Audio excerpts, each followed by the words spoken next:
সুন্দরবনের মানচিত্রে বারবার চোখে পড়ে খালি, কাটি, পুর, গঞ্জ। কিন্তু কখনো ভেবেছেন এই নামগুলোর পেছনে লুকিয়ে আছে হাজার বছরের ইতিহাস? এগুলো শুধু গ্রামের নাম নয়, প্রতিটি নাম যেন অতীতের এক জীবন্ত দলিল, যা আজও সুন্দরবনের ইতিহাস বহন করে চলেছে। আজ যেখানে রাস্তা, একসময় সেখানে ছিল শুধু নদী আর অসংখ্য খাল। জলপথই ছিল সুন্দরবনের প্রাণ। মাঝিরা পথ চিনতেন খালের নাম ধরে, সেই নামই একসময় হয়ে উঠেছিল মানুষের ঠিকানা। কোনো খালের পাশে থাকতেন একজন পীর, তাই নাম হলো পীরখালি। আবার কোথাও একজন সুধন্যের নামেই জন্ম নিল সুধন্যখালি। দোবাকিখালি নামটি এসেছে খালের দুই বাঁক থেকে। আর বিদ্যাখালি আজও মনে করিয়ে দেয় বিদ্যা নদীর প্রাচীন জলপথকে। সময়ের সঙ্গে অনেক খাল হারিয়ে গেছে, কিন্তু তাদের নাম আজও রয়ে গেছে গ্রামের পরিচয়ের মধ্যে। 1778 সালের রেনেলের মানচিত্রেও এমন বহু খালি নামের উল্লেখ রয়েছে। অর্থাৎ এই নামগুলোর ইতিহাস শত শত বছরের।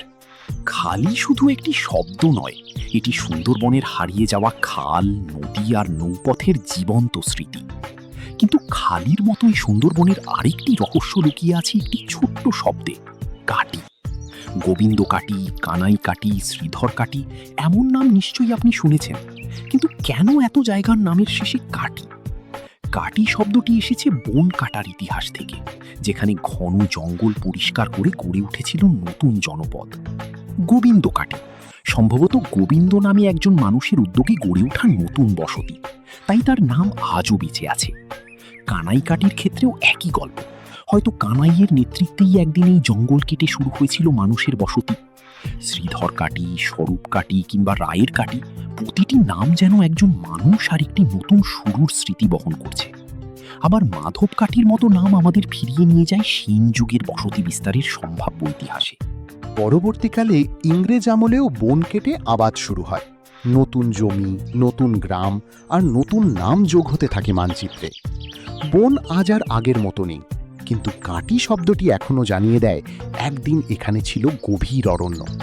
একটি ছোট্ট শব্দই বলে দেয় কোথায় বন ছিল, কোথায় মানুষ এসেছে আর কোথায় শুরু হয়েছিল নতুন জীবন। কিন্তু সুন্দরবনের গল্প এখানেই শেষ নয়। পুর আর গঞ্জ নামেও লুকিয়ে আছে আর এক বিস্ময়কর ইতিহাস। শুধু খালি বা কাঁটি নয়, সুন্দরবনের মানচিত্রে পুর আর গঞ্জ নামও বারবার চোখে পড়ে। পুর মানে শুধু একটি গ্রাম নয়, একসময় সেখানে গড়ে উঠেছিল স্থায়ী জনপদ, মানুষের নতুন বসতি। আবার গঞ্জ জানিয়ে দেয় কখনো সেখানে বসত জমজমাট হাট, নদীপথের বাণিজ্য আর মানুষের ভিড়। কুমিরমারি নাম শুনলেই বোঝা যায় একসময় এই অঞ্চল ছিল কুমিরে ভরা নদী আর খাঁড়ির দেশ। কামারমারি নামের পেছনেও লুকিয়ে আছে মানুষের পেশার স্মৃতি। হয়তো এখানেই বাস করতেন কামার সম্প্রদায়ের মানুষ। আর মরিচ ছাপি, এই নামের উৎপত্তি নিয়ে আজও রয়েছে নানা মত আর রহস্যময় লোককথা। নদী বদলেছে, বন বদলেছে, মানুষের জীবনও বদলেছে, কিন্তু এই নামগুলো আজও অতীতকে ধরে রেখেছে। একটি গ্রামের নাম কখনো কখনো এমন ইতিহাস সংরক্ষণ করে যা কোনো রাজবংশের ইতিহাসেও লেখা নেই। তাই পরের বার পীরখালি, গোবিন্দ কাটি কিংবা কুমিরমারির নাম শুনলে মনে রাখবেন এগুলো শুধু মানচিত্রের নাম নয়। প্রতিটি নাম এক একটি গল্প, প্রতিটি গল্প এক একটি ইতিহাস। আর সেই ইতিহাসই আজও বেঁচে আছে সুন্দরবনের নদী, বন আর মানুষের স্মৃতির মধ্যে। এই গল্পের গবেষণা, ধারণা ও উপস্থাপনা সিঞ্চন ব্যানার্জি। ইতিহাস আর সুন্দরবনের এমন আরও অজানা গল্প জানতে সাবস্ক্রাইব করুন গল্পকথায় সুন্দরবন।